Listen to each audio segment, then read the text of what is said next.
Assalamualaikum warahmatullahi wabarakatuh. Jumpa lagi bareng saya Pak Bowo di channel kelas online.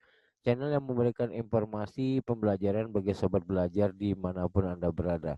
Pada kesempatan kali ini saya akan membahas satu materi yaitu masih tentang listrik dinamis, akan tetapi pada pembahasan yang berbeda, yaitu pada pembahasan energi listrik dan juga daya listrik.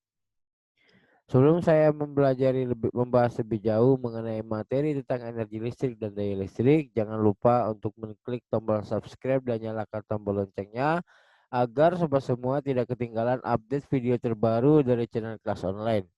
Bagi teman-teman yang suka dengan video ini dan mendapatkan manfaat dari video ini, jangan lupa untuk mengklik tombol like dan share-nya agar sobat yang lain mendapatkan manfaat yang sama. Apabila ada pertanyaan dari penjelasan saya, dapat dituliskan di kolom komentar. Baiklah, pada kesempatan kali ini kita akan langsung saja membahas mengenai energi dan juga daya listrik.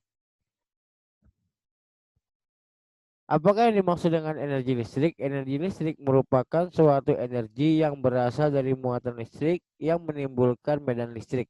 Jadi, medan listrik itu apa? Medan listrik itu adalah daerah yang dialiri listrik, gitu ya. Jadi, energi listrik itu merupakan suatu energi yang berasal dari suatu muatan listrik. Nah, kita sudah ingat kemarin muatan listrik itu ada yang positif dan ada yang negatif dan yang menimbulkan medan listrik. Medan listrik itu berarti daerah yang dialiri oleh listrik, gitu ya. Besarnya energi listrik itu dipengaruhi oleh tegangan, kuat arus, dan juga waktu atau T. Sehingga dapat dirumuskan W itu adalah energi, V itu adalah tegangan, I adalah kuat arus, dan T adalah waktu. Sehingga dapat dirumuskan W sama dengan V kali I kali T. Akan tetapi rumus ini nanti akan mengalami perubahan atau bisa dijabarkan gitu ya. Bisa dijabarkan dengan cara nanti V-nya ini bisa dipecah, I-nya juga bisa dipecah seperti itu. Mari kita bahas sama-sama. Pengembangan rumus. Menurut hukum Ohm, V itu sama dengan I dikali R. Nah, kemarin sudah kita bahas di video sebelumnya ya, bahwa V itu sama dengan I kali R. Maka jika rumus dasarnya V sama dengan I kali I dikali R, maka V-nya bisa kita pecah menjadi I dikali R. Sehingga I dikali I sama dengan I kuadrat R dikali T. Maka W dapat dirumuskan dengan I kuadrat R dikali T atau irit. Nah, ini nanti tergantung konteks soalnya gitu ya. Ya, tergantung konteks soalnya. Misalnya di soal itu tidak diketahui V-nya, tapi diketahui I-nya. Maka kita bisa merumuskan W sama dengan I kuadrat R dikali T begitu ya. Tergantung dari konteks soalnya. Tapi kalau di soal itu sudah diketahui V-nya, maka tidak perlu dipecah atau tidak perlu dikembangkan. Ya, tapi ada kondisi di mana V-nya gitu ya, itu belum diketahui. Ya, maka kita bisa menggunakan I kuadrat kali R dikali T. Atau kalau misalnya V-nya diketahui gitu ya. Nah, misalnya V-nya yang misalnya di sini R-nya tidak ada, ya R-nya tidak diketahui, tapi yang diketahui V sama I-nya.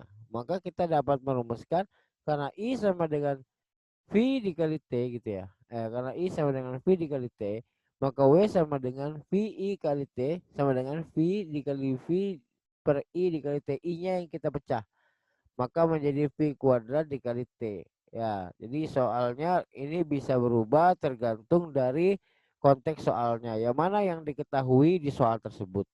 Nah, seperti itu. Jadi tidak selamanya W sama dengan VI kali T, tapi bisa dijabarkan atau bisa dipecah tergantung dari konteks soalnya. Nah, jadi kalian harus pintar-pintar menggunakan logikanya ya, bahwa kalau fisika itu kan intinya penalaran gitu ya. Ini soal ini mau dibawa kemana gitu ya. Ya, kayak hubungan kita mau dibawa kemana gitu ya. Bukan gitu ya. Artinya dia mau dibawa kemana soal ini gitu. Kalau V-nya tidak diketahui tapi I-nya diketahui, maka kita bisa pakai rumus yang ini ya. Atau bisa pakai rumus yang ini. Tergantung dari konteks soalnya. Nah, ini adalah pengembangan rumus dari energi listrik. Contoh soal, sebuah solder listrik yang bertegangan 110 volt dialiri 2 ampere, dialiri arus listrik 2 ampere. Berapakah energi kalor yang dihasilkan setelah solder dialiri arus selama 20 menit? Ini yang diketahui V-nya 110 volt, I-nya 2 ampere, T-nya 20 menit. Nah, 20 menit ini karena dia menit, maka kita harus rubah menjadi detik. Nah, W sama dengan VI kali T. Ini rumus dasarnya. Karena V-nya diketahui, I-nya diketahui, T-nya diketahui. Maka tinggal masukkan ke rumus. Ya. Maka W sama dengan 110 dikali 2 dikali 1200. Sama dengan 264 Joule atau 264 kilojoule. Joule ke kilojoule itu ada 1000 ya. Jadi energi kalor yang dihasilkan setelah dialiri arus selama 20 menit adalah 264 kilojoule. Nanti kalau kalian jawab 264.000 joule itu juga betul. Ya, itu juga betul. Hanya beda satuan saja. Contoh soal berikutnya. Jika ada sebuah lampu pijar yang memiliki hambatan, berarti R ya. R-nya kurang lebih sekitar 6 ohm. Kemudian dialiri arus listrik yang besarnya 1,5 ampere. Berarti I-nya 1,5 ampere selama 5 menit. Nah, 5 menit ini nanti kita jadikan detik. Berapa energi listrik yang dihasilkan? Nah, ini yang diketahui R-nya. R-nya sama I-nya. Ya.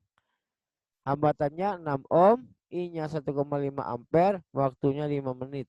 5 menit kita rubah menjadi detik. Karena yang diketahui ini I sama R, V-nya tidak diketahui. Wah, kalian jangan bingung-bingung. Nah, kita masukkan rumus yang kedua tadi yang kita jabarkan. Bahwa W sama dengan I kuadrat dikali R dikali T. I-nya sama dengan 1,5 kuadrat dikali 6 dikali 300 sama dengan 4050 Joule atau 4,05 kilojoule. Nah, ini kan contoh kedua ini kan V-nya tidak diketahui kan. Nah, tapi I-nya diketahui, R-nya diketahui. Maka kita pakai rumus I kuadrat kali R dikali T. Nah, ini tadi saya katakan tergantung pada konteks soalnya. Ya, soalnya mau lari kemana seperti itu ya. Selanjutnya adalah daya listrik. Daya listrik adalah energi yang digunakan dalam setiap satuan waktu. Ya, jadi daya listrik ini adalah energi yang digunakan dalam satuan waktu. Daya listrik dapat dirumuskan sebagai P sama dengan W dibagi T, di mana P adalah daya listrik, W adalah energi listrik, dan T adalah waktu. Nah, ini juga bisa dijabarkan, W-nya juga bisa dipecah. Ya, W-nya bisa dipecah, tergantung pada konteks soalnya. Nah, ini ada utak-atik rumus. Ya, ini rumus dasarnya adalah P sama dengan W dibagi T. Ini rumus dasarnya. Tapi W ini bisa dipecah. Apa? Jadi V kali I kali T. Ya, rumusnya dasarnya tadi. T-nya kita bisa coret. Ceret. Maka T-nya jadi hilang. Maka P sama dengan V dikali I. Ini kalau diketahui nanti di soal hanya tegangan dan kuat arus listrik saja. Ya, misalnya di soal itu diketahui tegangannya berapa, kuat arus listriknya berapa, maka energi listriknya berapa gitu ya. Tapi tidak diketahui energi listriknya ya. Atau misalnya ketika kita mau menghitung daya listrik yang energi listriknya tidak diketahui, tapi yang diketahui tegangan sama kuat arusnya saja, maka kita pakai rumus yang ini.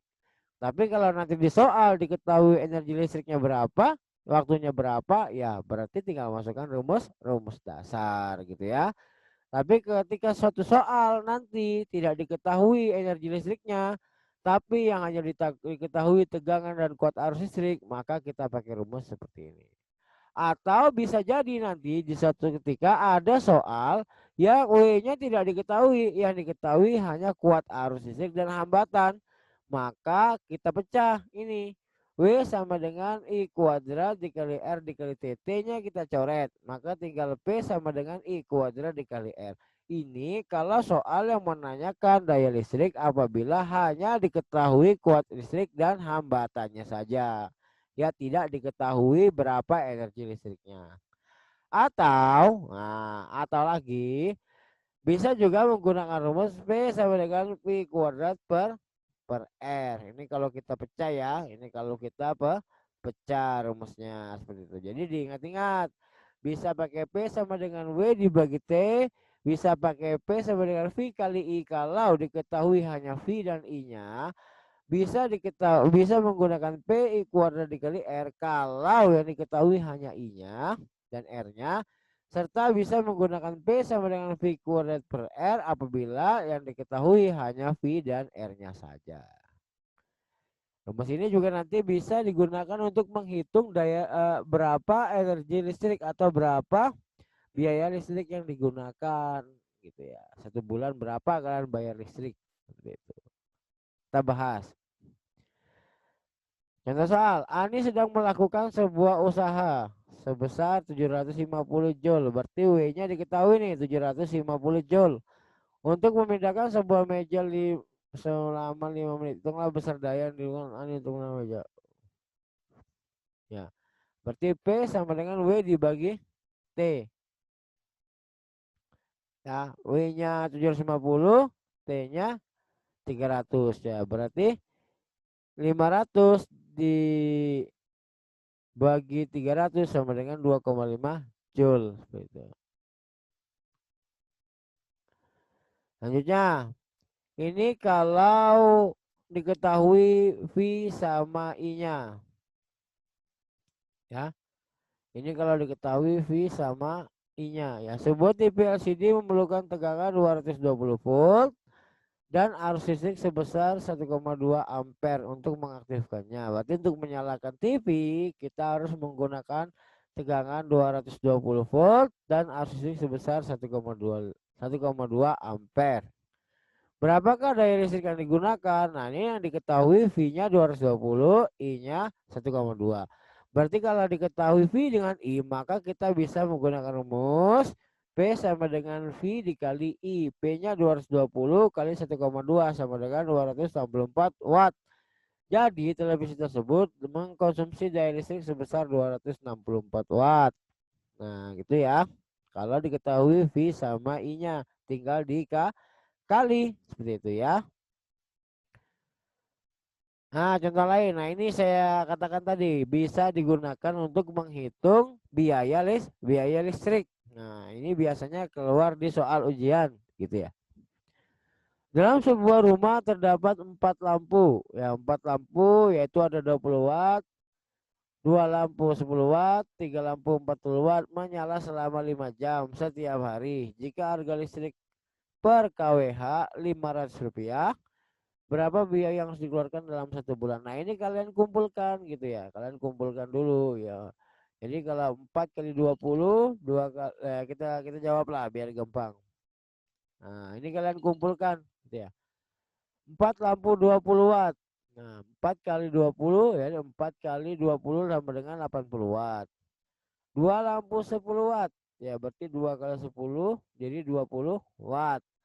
3 lampu 40 watt, berarti 3 kali 40 watt 120 watt. Daya totalnya 80 tambah 20 tambah 120, jadi totalnya ada 220 watt. Waktunya 5 jam. Karena ada 30 hari, maka 5 kali 30 jam sama dengan 150 jam. Harga listrik per kWh berarti per kilowattnya itu Rp500. Berapa biaya yang dibayar 1 bulan? Nah, kita hitung energi listriknya.